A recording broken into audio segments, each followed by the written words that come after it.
आरती अपनी महंगी गाड़ी में बैठ के कॉलेज जा रही थी। उसने देखा कि नीतू पैदल चल रही। उसने कहा, नीतू आ जाओ, मेरी गाड़ी में बैठ जाओ। नीतू आके उसकी गाड़ी में बैठ जाती है। दोनों गाड़ी में बात करते हुए कॉलेज पहुंचती हैं। दोनों शहर के प्रसिद्ध कॉलेज में पढ़ती थी। दोनों जल्दी अच्छी फ्रेंड बन जाती हैं। लेकिन आरती के पिता बहुत अमीर थे और नीतू के पिता बहुत ही गरीब मजदूर आदमी थे। लेकिन उन दोनों की सहेलियों में अमीर और गरीब का कोई टकरार नहीं रहता है। वो दोनों बहुत अच्छी सहेलियाँ बन जाती हैं।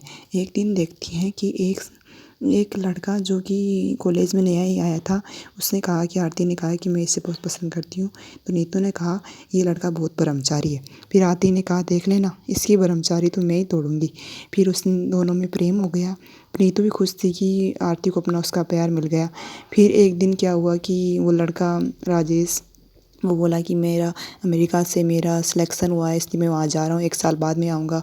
तो आरती बोली, मैं तुम्हारे बिना कैसे रहूँगी। तो नीतू ने कहा, नहीं, इसे जाने दो, नहीं ये नहीं जाएगा तो फिर इसे नौकरी कैसे मिलेगी। फिर वो चला जाता है एरोप्लेन में बैठ के।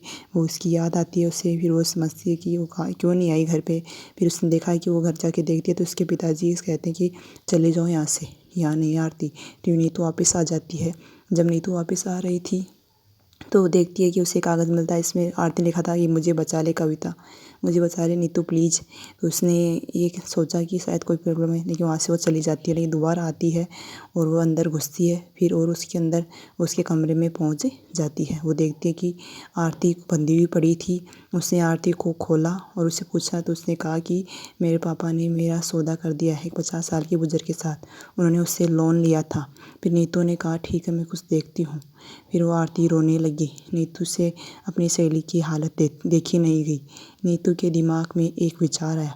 उसने अपनी कपड़े उससे पहना दिए और उसके कपड़े अब खुद पहन लिए और वहाँ खुद बैठ गई और वहाँ आरती वहाँ से निकल गई। जब पुलिस और 2 इंस्पेक्टर जब वहाँ पहुँचे तो देखा कि उसके आरती के पिता यहाँ वो बंदी पड़ी थी और उसे चोट भी दी।